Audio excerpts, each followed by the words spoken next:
ঘরের মাটিতে আমাদের দমদমের যে বিধ্বস্ত অবস্থাকে একটা পুনর্জীবিত করা, পুনর্গঠন করা, এটা একটা বৃহৎ দায়িত্ব। হেভিওয়েট, লাইটওয়েট সেটা মানুষ ঠিক করে। দমদমের আদপে উন্নতি কি হয়েছে তা শিক্ষা একটা বড় ইন্ডিকেটর। সেই দমদম প্রাচ্যবাণী ফর বয়েজ স্কুলটি এখন প্রায় একটা ভুতুড়ে বাড়িতে পরিণত হয়েছে।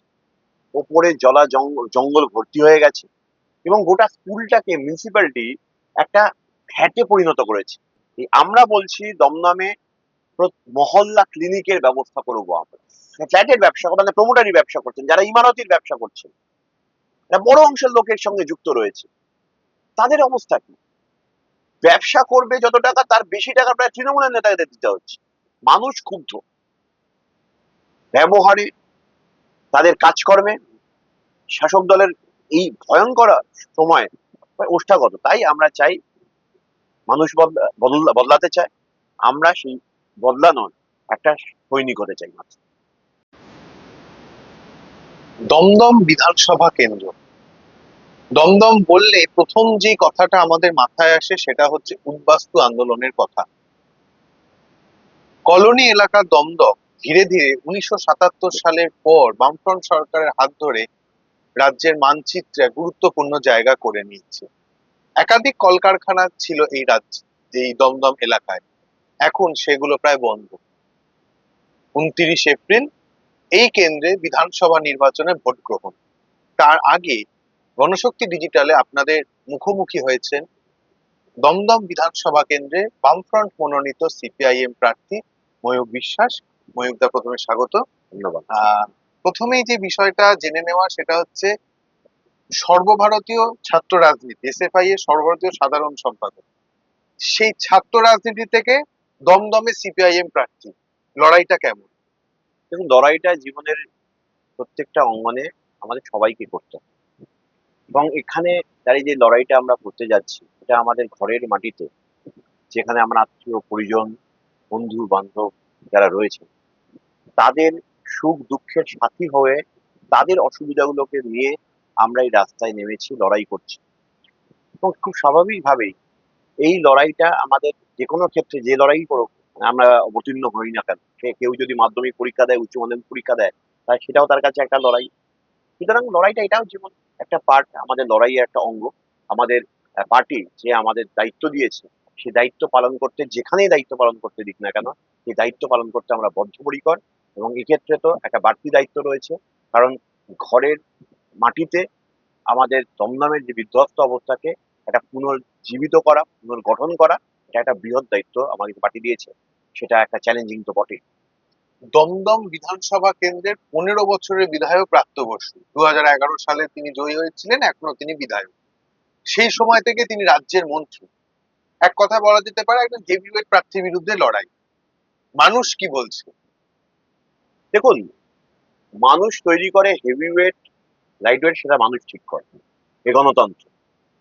15 বছর ধরে উনি এখানে বিধায়ক রয়েছেন এবং শিক্ষামন্ত্রী। দমদমের আদপে উন্নতি কি হয়েছে তা শিক্ষা একটা বড় ইন্ডিকেটর। এবং সেই শিক্ষাতে দেখলেই দেখা যায়, আমরা দেখলাম গতকালই আমি গেছিলাম প্রাচ্যবাণী মন্দিরের সামনে, আমরা প্রায়ই যাই এবং সেখানে দাঁড়িয়ে আমরা প্রিয় করছিলাম, দেখলাম সেই দমদম প্রাচ্যবাণী ফর বয়েজ স্কুলটি এখন প্রায় একটা ভুতুড়ে বাড়িতে পরিণত হয়েছে। ওপরে জঙ্গল ভর্তি হয়ে গেছে এবং গোটা স্কুলটাকে মিউনিসিপ্যালিটি একটা ফ্ল্যাটে পরিণত করেছে। অর্থাৎ একটা স্কুল যেখানে 11টার সময় রাস্তায় যাওয়া যেত না, এত স্টুডেন্ট আসতো, সেই স্কুল তো বন্ধ শুধু হয়নি, স্কুলটাকে রূপান্তরিত হয়ে গেছে আবর্জনা স্তূপে।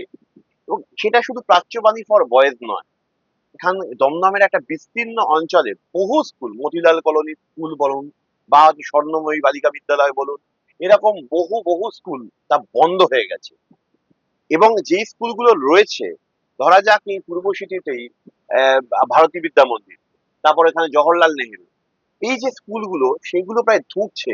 মাত্র 10 জন স্টুডেন্ট রয়েছে, কোথাও 5 জন স্টুডেন্ট রয়েছে। সুতরাং গোটা শিক্ষা ব্যবস্থাটাই লাটে উঠে গেছে, যেমন পশ্চিমবঙ্গে তার একটা মিনিয়েচার রূপ আপনি দমদমে খুঁজে পাবেন। এবং এটাই বোঝা যায় যে শিক্ষা ক্ষেত্রে সরকার কতখানি অমনোযোগী। যে দায়িত্বটা ওনার প্রধান পালন করার কথা, যেই দমদমটা হতে পারতো শিক্ষার হাব, উনি যদি শিক্ষামন্ত্রী যিনি হচ্ছে দায়িত্ব পালন করতেন, তিনি ফোকাস করতেন এই শিক্ষা ব্যবস্থার ওপর, কিন্তু সেই শিক্ষাটাই এই অবস্থা হয়ে রয়েছে দমদমে। সুতরাং বাকি ক্ষেত্রগুলো, সে নিকাশি হোক বা কর্মসংস্থান বা হচ্ছে এখানকার ব্যবসা বাণিজ্য করার জন্য মানুষের যে ভূমিকা হওয়া উচিত, এখানকার প্রান্তিক মতুয়া সম্প্রদায়ের মানুষের যে অবস্থা, এখানকার স্বাস্থ্যের যে অবস্থা, সহজেই অনুমেয়, যেখানে শিক্ষামন্ত্রীর কেন্দ্রে শিক্ষার এরকম বেহাল হাল, শিক্ষাটাই ব্রাত্য হয়ে গেছে, সুতরাং বাকিটা বোঝাই যায়। সুতরাং মানুষ এইটা নিয়ে ক্ষুব্ধ, বীতশ্রদ্ধ, ক্ষোভে ফুটছে। তার সাথে সাথে মানুষের বলার জায়গা নেই। দমদমে গণতন্ত্র, 2011 সালের পর যে কটা নির্বাচন হয়েছে, সেই নির্বাচনের নামে প্রহসন হয়েছে। এমনকি দমদম ঘুরলে দেখা যাবে দেওয়াল লিখন করবার জন্য কোনো জায়গা বিরোধীদের ছাড়েনি, এবং সেখানে দাঁড়িয়ে তারা সমস্ত কিছু দখল করবার জন্য এই নীতি নিয়ে চলছে। রাস্তার দখল নেবে, পুজো কমিটির দখল নেবে, দেওয়ালের দখল নেবে। কিন্তু আমরা বলছি, মানুষ বলছে, এইসব করে মনের দখল নেওয়া যায় না। সেই মনের দখল নেওয়ার লড়াইয়ে বামপন্থীরা এই দমদমে এগিয়ে রয়েছে, এবং সেই মানুষ বলছে যে এইবার পরিবর্তন দরকার দমদমে, এবং তা হবে বামপন্থীদের লাল ঝান্ডার হাতে।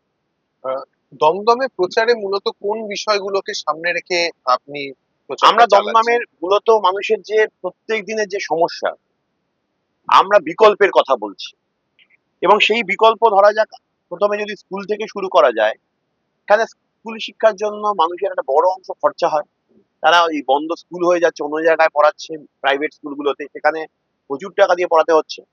এখানকার প্রান্তিক অঞ্চলের ছেলে মেয়ে এখানেও ড্রপ আউট বাড়ছে, এবং ভাবুন এখানে কলকাতার শহরতলির, এটা কলকাতার উত্তরের শহরতলিতেই এই অবস্থা যদি হয়, তো আমি তো বুঝতেই পারছি, আমি কাজ করেছি উত্তরবঙ্গের চা বাগানগুলো হোক, সেখানে কি অবস্থা হতে পারে বুঝতে পারছি। তো আমরা বলছি স্কুল শিক্ষা ব্যবস্থা আমরা নতুন করে সাজাবো, এবং এটা করা সম্ভব।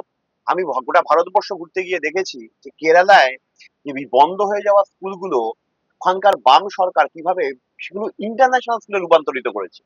এবং সেখানে আমরা দেখছি যারা হচ্ছে হোয়াইট কলার জব, সে আইটি তে এমপ্লয়ি হতে পারে, কেউ হচ্ছে আইএস আইপিএস এর ঘরে ছেলে মেয়ে হোক, তারা ওই সরকারি স্কুলগুলোতে ছেলে মেয়েদের পাঠাচ্ছে। অর্থাৎ শিক্ষার মান উন্নত হচ্ছে।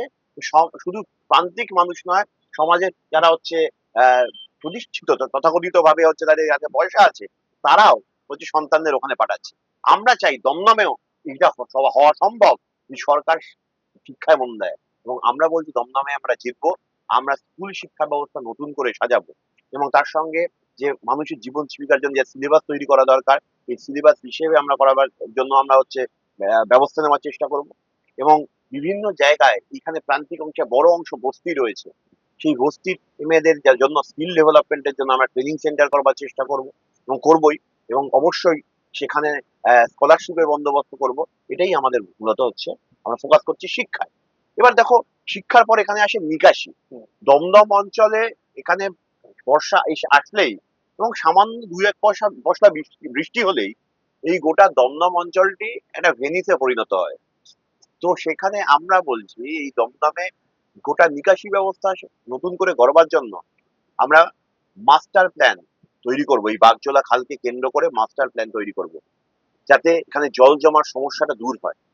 তার সঙ্গে স্বাস্থ্য, এই কিছুদিন আগেই তোমরা শুনলে এই দমদমের পাশেই জপুরে একজন ব্যক্তি তার সন্তানকে নিয়ে গেছিল ওই আরজিকর মেডিকেল কলেজে দেখাতে। এবং গোটা উত্তরের শহরতলি, উত্তর কলকাতার চাপ পড়ে আরজিকরে। কেন পড়ছে চাপ? কারণ দমদমে যে মিউনিসিপ্যালিটি হাসপাতালগুলো রয়েছে, দক্ষিণ দমদমে, উত্তর দমদমে, দক্ষিণ দমদমে মাত্র 30টা সিট রয়েছে, 30টা বেড রয়েছে। আর উত্তর দমদমে 120-30টা এরকম বেড রয়েছে। শুধু দমদমের ভোটার সংখ্যা 2,30,000-এর বেশি। দমদমের পপুলেশন প্রায় প্রায় এটা 20 লক্ষের বেশি হবে। তার কারণ শুধুমাত্র দমদমে বহু লোক বাইরে থেকে এসে থাকে, কারণ যোগাযোগের সুবিধা যা বামফ্রন্ট আমলে তৈরি হয়েছিল, এবং তার আগে অতীত থেকে তৈরি হয়েছে।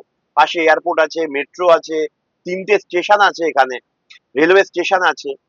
সুতরাং তার জন্য মানুষ থাকে। কিন্তু প্রবলেম হচ্ছে এখানে দাঁড়িয়ে তারা তাদের এই যে বিশাল যে চাপটা, স্বাস্থ্যের জন্য যাবে কোথায়? আমরা বলছি দমদমে মহল্লা ক্লিনিকের ব্যবস্থা করবো আমরা। এর সাথে দমদমে এই বস্তি অঞ্চলে, সেখানে মহাজনের ঋণের ফাঁদে এসে সর্বশান্ত হয়ে যায় বহু মানুষ। স্বল্প সুদে ঋণ দেওয়া, তার ব্যবস্থা করব আমরা। ঠিক একইভাবে যেমন বলছি আমরা শুধুমাত্র স্টুডেন্ট ক্রেডিট কার্ডের জন্য কথা বলে ছাত্রদের ঋণ নয়, তাদেরকে স্কলারশিপ দেওয়ার ব্যবস্থা করব। এই দমদমে শিক্ষা, স্বাস্থ্য, আর তারপর তো রয়েছে কর্মসংস্থান। দমদম তুমি বলার সময় বলছিলে, এবং আমাদের ছোটবেলাতেই আমরা জানি দমদম মানে আমরা জানতাম সকালবেলা ঘুম ভাঙতো সাইরেনের শব্দ। এখন যেসব হোক, এইচএমবি হোক, ছোট বড় কারখানা হোক, সেগুলো এখন বন্ধ হয়ে গেছে। এবং তার যে বিশাল যে কারখানা, যে লোহা লক্করাজি, সেগুলো দিনের বেলাতেই চুরি হয়ে যাচ্ছে, পুলিশের সামনে চুরি হয়ে যাচ্ছে। আর যেখানে কারখানার জমিগুলো বন্ধ, কলকারখানার জমিগুলো, সেইগুলো এক একটা রিয়েল এস্টেটের খপ্পরে পড়ে যাচ্ছে, কিন্তু তাতে কোনো রিয়েল ইনকাম হয় না। আমরা বলছি ওই বন্ধ কলকারখানার জমিতে শিল্প, এই পরিবেশ বান্ধব শিল্প স্থাপন করতে হবে। এবং এটা করা সম্ভব, এখানে আইটি ইন্ডাস্ট্রিও করা সম্ভব যে জায়গাগুলো ফাঁকা রয়েছে। কারণ পাশেই তো, একটু দূরে গেলে এখানে যাতায়াতের ব্যবস্থা রয়েছে। আমাদের ভিআইপি রোড দিয়ে গেলেই তার পাশে, দূরে চলে গেলে সেক্টর 5 চলে যাবো, পেয়ে যাবো আমরা। এখানেও আইটি ইন্ডাস্ট্রি হওয়া সম্ভব, পাশেই এয়ারপোর্ট রয়েছে আমাদের। তো সেখানে সেই শিল্পগুলোকে নজর দেওয়া হচ্ছে না। শুধু তাই নয়, বন্ধ কলকারখানার জমিতে বড় হাসপাতাল করা যায়, সরকারি হাসপাতাল করা যায়, আমরা বলছি সেগুলো করতে হবে। মানুষের কর্মসংস্থান দরকার। এখানে কর্মসংস্থান বলতে শুধুমাত্র তৃণমূলের নেতাদের পেছনে ঘুরঘুর করলে তো আর মান সম্মান ইজ্জত সব যাচ্ছে। এখানকার যারা ব্যবসা করছেন তারাও ব্যবসা করতে পারছেন না। যারা ফ্ল্যাটের ব্যবসা, মানে প্রমোটারি ব্যবসা করছেন, যারা ইমারতির ব্যবসা করছেন, যারা বড় অংশের লোকের সঙ্গে যুক্ত রয়েছে, তাদের অবস্থা কি? ব্যবসা করবে যত টাকা, তার বেশি টাকা প্রায় তৃণমূলের নেতাদের দিতে হচ্ছে। আমরা বলছি, আমরা জিতবো, 1 পয়সা দিতে হবে না, আপনি শান্তিতে ব্যবসা করবেন, এবং তার জন্য আপনাকে কোনো ইল্লিগাল কাজ করতে হবে না, কোনো বেআইনি কাজ করতে হবে না, শান্তিতে ব্যবসা করুন। তার ফলে বাঁচবে এখানকার মানুষ, শান্তিতে বাঁচতে পারবে। কারণ আমরা তো দেখছি এখানে, দেখুন, রাস্তা উঁচু হচ্ছে, নিকাশি ব্যবস্থার সঙ্গে এক একটা অনেক কিছু জড়িত থাকছে। রাস্তাগুলো অপরিকল্পিত ভাবে উঁচু করা হচ্ছে, পুরোনো বাড়ি নিচু হয়ে যাচ্ছে, জল জমে যাচ্ছে, বাড়ির ভিত নষ্ট হয়ে যাচ্ছে, সেই বাড়িটা বাধ্য হয়ে তারা প্রমোটিং এ দিচ্ছে বাধ্য হয়ে। এখন এখানকার প্রমোটারদের অবস্থাও তো হচ্ছে, তারা কোথায় যাবে?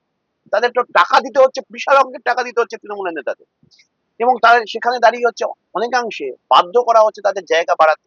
এই সময় রাস্তা ছোট হয়ে যাচ্ছে। আমরা বলছি এই যানজটের সমস্যা, এই সমস্যাগুলো নিরসন করতে তখনই করা সম্ভব তখন দমদমের স্বচ্ছ এক প্রশাসন হবে। মানুষের পার্টিসিপেটরি ডেমোক্রেসি একটা বড় ব্যাপার, জনগণের অংশগ্রহণ। এখানে নেতারা যা বলবে তাদের মানে একটা রক্তচক্ষু দিয়ে দমদমে গণতন্ত্র আর এই হরণ করা চলবে না। তো আমরা বারবার বলছি স্বচ্ছ প্রশাসন দরকার। আর তাহলেই এই যে যানজটের সমস্যা দমদম, এটা একটা ফোকাস পয়েন্ট আমাদের। দমদমের পূর্ব সিটি থেকে যদি লেক টাউনে যাওয়া যায়, যেতে গেলে 8 ঘন্টার বেশি লাগে, কিন্তু বাগজোলা খালের দুপাশে যদি রাস্তা চওড়া করে একদম দিল্লি রোড থেকে ভিআইপি রোড যুক্ত করে দেওয়া যায়। আমরা বলছিলাম যে উড়ালপুল আমাদের সময় পরিকল্পনা করে তৈরি হয়েছিল নাগের বাজারের ওপর দিয়ে যানজট কমানোর জন্য, তারপর কিন্তু তার একটা উইং এই দমদম রোডের সঙ্গে যুক্ত করা চিড়িয়া মোড়ের সাথে, সেটা কিন্তু আর হয়নি। যানজটের সমস্যা রয়েছে এখানে। তার সঙ্গে আমরা বলছি বিভিন্ন জায়গায় যেখানে বিশাল ভাবে হচ্ছে একটা প্রেশার থাকে যাতায়াতের, যোগাযোগের জন্য, ধরুন এয়ারপোর্টের নাম্বার, মানে 1 নম্বর এয়ারপোর্টের সামনে, ধরুন ওখানটা মোড়টায়, তারপর ধরুন আমাদের দমদম স্টেশনের এখানে, নাগের বাজারে, আমার গোড়াই এখানে যদি ক্যান্টনমেন্টের দিকে যান, 1 নম্বর, 2 নম্বর, 3 নম্বর রেলওয়ে, যে হচ্ছে রেলওয়ের ওই যে ব্রিজ রয়েছে, সেখানে হচ্ছে রেলওয়ে ইয়ে পড়ছে, সেখানে প্রচুর লোক জড়ো হয়, প্রচুর সময় নষ্ট হয়। এখানে আন্ডারপাস করার জন্য আমরা বলছি, এবং যে আন্ডারপাস কয়েকটা রয়েছে সেখানে তো বেশিরভাগ সময় জলমগ্ন থাকে। তো যাতায়াতের জন্য এই প্ল্যান আমাদের রয়েছে, এই প্ল্যানের কথা আমরা বলছি। এবং তার জন্য অনেক আগেই আমরা একটা এই আমাদের কর্মী সভা থেকে একটা দমদম ম্যানিফেস্টো বার করেছিলাম। ম্যানিফেস্টো এই জন্য বার করেছিলাম যে এটা আমরা সফট কপি কপি ছেড়েছিলাম, মানুষ স্ক্যান করে পড়তে পারবেন, এবং সেখান থেকে মানুষ তাদের হচ্ছে সুযোগ ফিডব্যাক দেবে। কারণ এই ফিডব্যাক পেয়েছি আমরা, অনেকে বলছেন যে এখানে এই যে এত দমদমে রোড মানে হচ্ছে শীতকাল কেন, এই এখন দেখবেন খেলা মেলা উৎসব সব চলছে, কারণ তাতে আমার কোনো আপত্তি নেই, কিন্তু তার যে শব্দ দূষণ হচ্ছে, মানুষ বলছে এটাকে অ্যাড করো তোমরা। বলছে খেলার মাঠ, জলাশয় সব বুঝিয়ে দিয়েছে। দমদমে স্বাস্থ্যের অবস্থা এতটাই খারাপ, ডাক্তারবাবুরা বলছেন যে পাশাপাশি বাড়ি, আলো ঢুকছে না, বয়স্ক মানুষদের শ্বাসজনিত সমস্যা, শিশুদের শ্বাসজনিত সমস্যা বাড়ছে, খেলার মাঠ নেই। যাদের পয়সা আছে অন্য দূরে গিয়ে তারা খেলাচ্ছে ছেলে মেয়েদের। দমদমের বেশিরভাগ ছেলে মেয়ে তারা তারা যাবে কোথায়? তাদের প্রজন্মকে শেষ করে দেওয়া হচ্ছে এখানে। তো এই প্রজন্ম বাঁচানোর জন্য এতগুলো ইস্যু রয়েছে দমদম, বহু বহু কাজ করার জায়গা রয়েছে, কিন্তু কাজ না করে শুধুমাত্র নিজেদের আখের গোছানো বাবা প্রাসাদক্রম অট্টালিকা তৈরি হবে এবং বস্তির পর বস্তি তারা যেই কন্ডিশনে তারা রয়েছে, এখন এই অন্ধকারে যেভাবে থাকছে, ইলেকট্রিক বিল কোথায় চলে যাচ্ছে, স্মার্ট মিটারে একটা মানে দম বন্ধ করা অবস্থা, নুন আনতে পান্তা ফোরানোর অবস্থা হচ্ছে দমদমের মানুষের। সুতরাং এই অবস্থা থেকে আমরা মুক্তি পেতে পাওয়ার জন্য আমরা লড়াইয়ে থাকছি। ৩২৫ কোটি টাকা একটা সময় দমদমে, সেখানে আমাদের এখানে যিনি হচ্ছেন তখন বামপন্থী সিপিআইএম এর এমপি ছিলেন অমিতাভ নন্দী, তিনি নিয়ে এসেছিলেন এই গোটা মাস্টার প্ল্যান করার জন্য। কোনো টাকা খরচা হয়, আমরা বলছি যে কাউন্সিলররা এত টাকা করে সব বিভিন্ন জায়গায় পেয়েছে, এই টাকাগুলো কোথায়? আমরা প্রশ্ন করতে চাই। এবং এই সব এই স্বচ্ছ প্রশাসন থেকে শুরু করে কর্মসংস্থান, শিক্ষা, স্বাস্থ্য, এ সরকার সম্পূর্ণভাবে ব্যর্থ। সেইখানে যা দাঁড়িয়ে আমরা এই বিকল্পের সন্ধানে দমদমে নিয়ে চলছি এবং আমরা বিশ্বাস এই ছোট ছোট যে মানুষের প্রত্যেক দিনের ইস্যু যেমন রয়েছে, বিকল্প সংস্কৃতি গড়ারও একটা দায়িত্ব রয়েছে। সংস্কৃতিবান আমার বিরোধী হতে পারে, কিন্তু দমদমের মানুষকে সংস্কৃতিবান করে তোলাও তো আমাদের দায়িত্ব। আমরা বলছি এখানে মতুয়া সংস্কৃতি কেন্দ্র করব আমরা। এর সাথে সাথে পাড়ার ক্লাব থেকে শুরু করে সর্বত্র খেলাধুলার কম্পিটিশন করে করে বিভিন্ন ফ্ল্যাটের নিচেও টিটি টিটি হচ্ছে ব্যাডমিন্টন হোক বা হচ্ছে টেবিল টেনিস হোক, তার ক্যাম্প খুলবো আমরা। আমরা বলছি মহল্লা ক্লিনিকের কথা আমরা বলছি, আমরা জিতবো এবং পাড়ায় পাড়ায় স্বাস্থ্যের জন্য মহল্লা ক্লিনিক করব। এই এই যে একটার পর একটা বিকল্পের সন্ধান আমরা দিচ্ছি।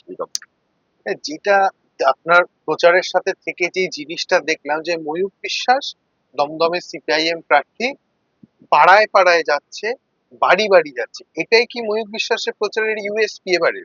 হ্যাঁ, অবশ্যই। কারণ এর এই দমদমে দেখুন, অনেকে আমাকে ময়ূক বিশ্বাস নামে চেনে না, ধরুন আমার এই পাড়ায় পূর্বশ্রীতে ডিউক নামেই বেশিরভাগ চিনি। তো আমি তাদের কাছে বেশিরভাগের কাছে ঘরের ছেলের মতো। এখন এই দমদমে আমার এখানে প্রচুর আত্মীয় স্বজন রয়েছে, তাদের একটা ভালোবাসার জায়গা রয়েছে, তাদের কাছে পৌঁছানোর চেষ্টা করছি। এমনকি দমদমের বামপন্থার মাটি অনেক শক্ত, এর অনেক অতীতের ইতিহাস রয়েছে। তুমি বলবার সময় বলছিলে যে উদ্বাস্তু আন্দোলনের ইতিহাস, শ্রমিক আন্দোলন, ছাত্র আন্দোলন, এসএফআই এর মানে প্রস্তুতি কমিটির সভা, তাই দমদমের মাঠে হয়েছিল, লাইভ হাউসের পাশে ঐতিহাসিক যে মাঠ তার পাশে হয়েছে। তো সেখানে কেউ না কেউ দমদমের তার শিকড় বামপন্থার সাথে যুক্ত ছিল। এখন কেউ অভিমানে বিভিন্ন কারণে তারা হয়তো সরে গেছে, তাদেরকে আমরা পৌঁছানোর চেষ্টা করছি তাদের কাছে। বারবার এখানে তাদের মধ্যে বিষ ঢুকিয়ে বিভেদ করবার চেষ্টা করছে একটা অংশ, যে কেন্দ্রের শাসকের দল। কিন্তু আমরা বলছি যে আমরা আমরা আমরা যেটা চেষ্টা, আমাদের যে মানুষগুলো, পুরোনো মানুষগুলো, তাদের কাছে পৌঁছলে তাদের ভালোবাসা আশীর্বাদ যেভাবে আমরা পাচ্ছি, আমরা স্থির বিশ্বাস এই মানুষের কাছে পৌঁছে। কারণ মানুষই দেবতা করে, তাহারই কৃপার পরে করে দেব মহিমা দিন। দমদম হোক আর দার্জিলিং, মানুষ হচ্ছে গণদেবতা, তার আশীর্বাদ পেলেই আমরা অসাধ্য সাধন করবো, এটুকু আমরা জানি। আর দমদম তো এটা আমাদের খুবই কাছের, আমার খুব কাছের জায়গা। আমাদের দমদম বামপন্থী অনেক শক্তিশালী ঘাঁটি ছিল, এবং সেখানে দাঁড়িয়ে সেই ঘাঁটিটাকে পুনরুদ্ধার করবার জন্য মানুষের তৈরি হচ্ছে। বারবার সবাই একটা কথা বলছে যে দমদমকে এবার জিততেই হবে, এবার এবার পরিবর্তন চাই। এবং কেন চাই সেটাও বলছেন। তুমি ভাবো, জলের লাইন, এখানে জলের একটা বড় সমস্যা, পানীয় জল, জলের লাইন বসাতে একজন বাড়িতে বাড়িতে কাজ করেন এক মহিলা, লোকের বাড়িতে, তার থেকে ৯০,০০০ টাকা চেয়েছে। তারা তো ক্ষুব্ধ। এই জায়গা থেকে আমরা মুক্তি পেতে মানুষ আমাদেরকে সাহায্য করবে, সাহায্য করছেন এবং আশীর্বাদ করছেন। তাই জন্যই আমরা তাদের কথা শুনবার জন্য তাদের কাছে পৌঁছানোর চেষ্টা করছি। একজন ঘরের ছেলে হিসেবে সেটা আমার দায়িত্ব। 2022-এ যে পৌর নির্বাচন হয়েছিল, যেটা আমরা দেখেছিলাম যে দক্ষিণ দমদম পৌরসভায় কার্যত ভোট লুট হয়েছিল। তার আগেও হয়েছে 2011 পরবর্তীকালে, বললাম যে কটা নির্বাচন হয়েছে ভোট লুট হয়েছে। 2016তেই আমরা নির্বাচন দিয়েছি, হুম। কমরেড পলাশ দাস দাঁড়িয়েছিলেন এই দমদমে, সেইবার আমরা দেখলাম যে যে কটা জায়গায় ভোট ভোট লুট হয়েছে, একদম ৩টে থেকে ৫টা সিস্টেমেটিক্যালি তারা ভোট লুট করেছে। ২০২১ সালে তৃণমূলের যারা রেগে গেছে যারা, তারা তারা হচ্ছে বিক্ষুব্ধ তৃণমূল, যারা বড় অঙ্ক ঠিক করেছে বিজেপি। সুতরাং এরম ভাবে ভোট হয়েছে এবং তারপর তো ভোট লুট চলেছেই।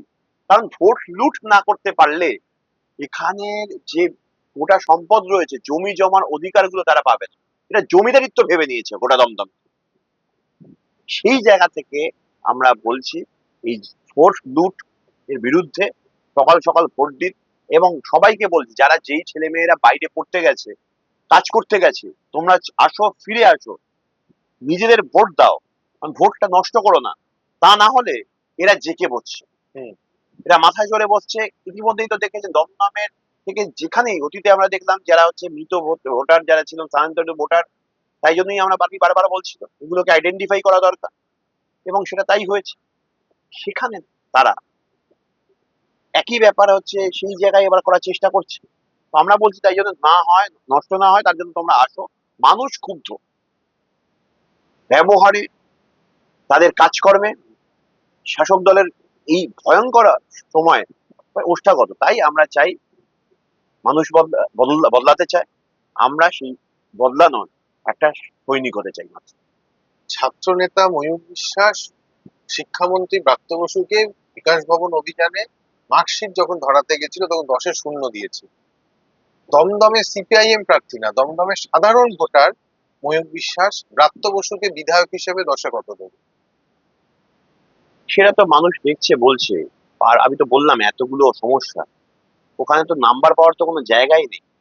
সেচ ব্যর্থ, যানজট ব্যর্থ, স্বাস্থ্য ব্যর্থ, শিক্ষা ব্যর্থ, মানুষের পানীয় জলের সমস্যা ক্ষেত্রে ব্যর্থ। তো সফলতা কোথায়? একটা জায়গা তো থাকবে যেখানে নাম্বার দেওয়ার জায়গা থাকবে, সে নাম্বার দেওয়ার স্কোপই পাচ্ছে না মানুষ। টাকা দিয়ে সিগারেট গুটখা খেতে ওটা খরচ হয়ে যাবে।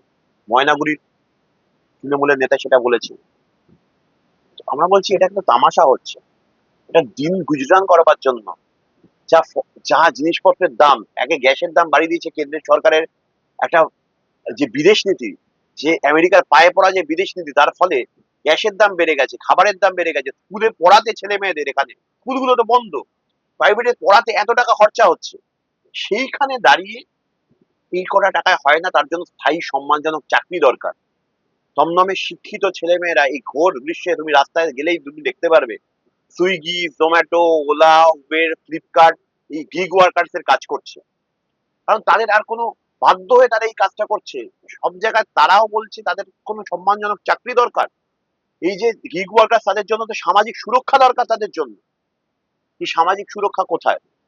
সেই সামাজিক সুরক্ষা পাওয়ার তাদেরকে দিতে হবে, তার জন্য আমরা লড়াই করছি, আমরা লড়াই করি। সেই এই বিশাল বিষয় রয়েছে, বিভিন্ন ইস্যু রয়েছে, সেইগুলো সমাধান করবার জন্যই আমরা কথা বলছি, মানুষের বাড়ি বাড়িতে মানে দরজায় দরজায় পৌঁছানোর চেষ্টা করছি। শেষ প্রশ্ন, যেটা কিছুটা ব্যক্তিগত এই প্রশ্নটা, এই আপনার যে লাইব্রেরিতে বসে আছি, এই লাইব্রেরির তে আমরা জ্যোতি বসু, ফিদেল কাস্ট্রো এবং আপনার সাথে সুভাষ চক্রবর্তীর ছবি রয়েছে। আপনি ছাত্রনেতা থাকাকালীন বিভিন্ন জায়গায় গিয়েছেন, সেই জায়গার কমিউনিস্ট রাশিয়া মানে সোভিয়েত রাশিয়া স্ট্যাম্প, ইন্দিরা গান্ধীকে নিয়ে সোভিয়েত রাশিয়া যে স্ট্যাম্প তৈরি করছে সোভিয়েত ইউনিয়ন, সেই স্ট্যাম্পের ছবি রয়েছে, এবং চে গেভারার সই করা কিউবার কারেন্সিও রয়েছে। দমদম বলতে সুভাষ চক্রবর্তী, জ্যোতি বসু একটা ফ্যাক্টর, পাশে বরানগর। সুভাষ চক্রবর্তী দীর্ঘদিন দমদমের গণ দমদমের ইতিহাস, তরুণ সেনগুপ্ত, এখানে দমদমের নেতা অনন্ত দত্ত, সুনীল সেন, তারা 70-এর দশকে তারা শহীদ হয়েছিলেন। এই দমদমের মাটিতে 40 জন, এই বৃহত্তর দমদমে 40 জন শহীদ হয়েছিলেন। এটা আমাদের গর্বের যন্ত্রণা এবং গর্বেরও। কালকেও আমরা গেলাম এই একটা জায়গায়, সেখানে পাড়ায় পাড়ায় খুঁজলে পাবেন এখানে শহীদ বেদি। এটা আমাদের গর্বের জায়গা। সেখান থেকে দমদমের মানুষ হিসেবে আমরা গর্ববোধ করি। এই লড়াইয়ের অংশীদার হিসেবে ঐতিহ্য এটা আমরা বহন করি, তার জন্য আমরা গর্ববোধ করি, এবং সেটাই আমরা স্পিরিট পাই এই লড়াই করবার। সুভাষ চক্রবর্তী, জ্যোতি বসুর পন্থা মেনেই তাহলে দমদমে এবার লড়াই হবে। অবশ্যই। এই দমদম, বা দমদম বলছি তো, তরুণ সেনগুপ্তদের মাটি এই দমদম, এখানে পল্টু দাশগুপ্ত থেকে শুরু করে উদাম নন্দী যেমন রয়েছেন, তার সঙ্গে সঙ্গে এই অনন্ত দত্তরা শহীদ হয়েছিলেন এই দমদমের মাটিতে। সুভাষ চক্রবর্তীদের মাটি এই দমদম, মানে শ্যামল চক্রবর্তী এখানে থেকেছেন। এই তো শ্যামল সুভাষ ইয়ারও ওই যে এসএফআই যেটা আমাদের পাঠিয়েছিল, বলতে বলতে ইয়ারও দোস্তি বাড়ি হাসিন হে, এই দোস্তির দাস্তান তো শুরু এই দমদমের মতিঝিল কলেজ থেকে। তো সেই জন্যই এটা অবশ্যই আমাদের কাছে একটা আবেগের।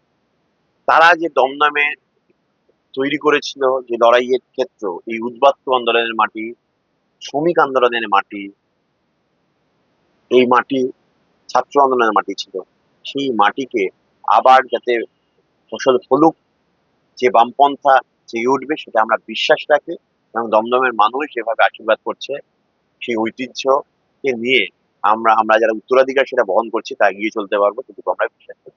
অসংখ্য ধন্যবাদ আপনাকে গণশক্তিকে সময় দেওয়ার জন্য।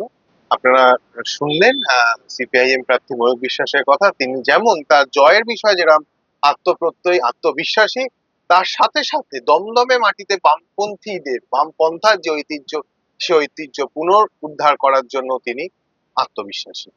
এই ভিডিওটিকে লাইক করুন, আপনার গুরুত্বপূর্ণ মতামত কমেন্টের মাধ্যমে আমাদের জানান, এবং আমাদের চ্যানেলের ভিডিও সবার আগে দেখার জন্য ইউটিউবে গণশক্তিকে সাবস্ক্রাইব করুন, ফেসবুকে ফলো করুন এবং শেয়ার করুন আপনার পরিচিতদের মধ্যে। আমাদের চ্যানেলে আপলোড হওয়া ভিডিও নোটিফিকেশন পেতে বেল আইকনটি ক্লিক করতে ভুলবেন না।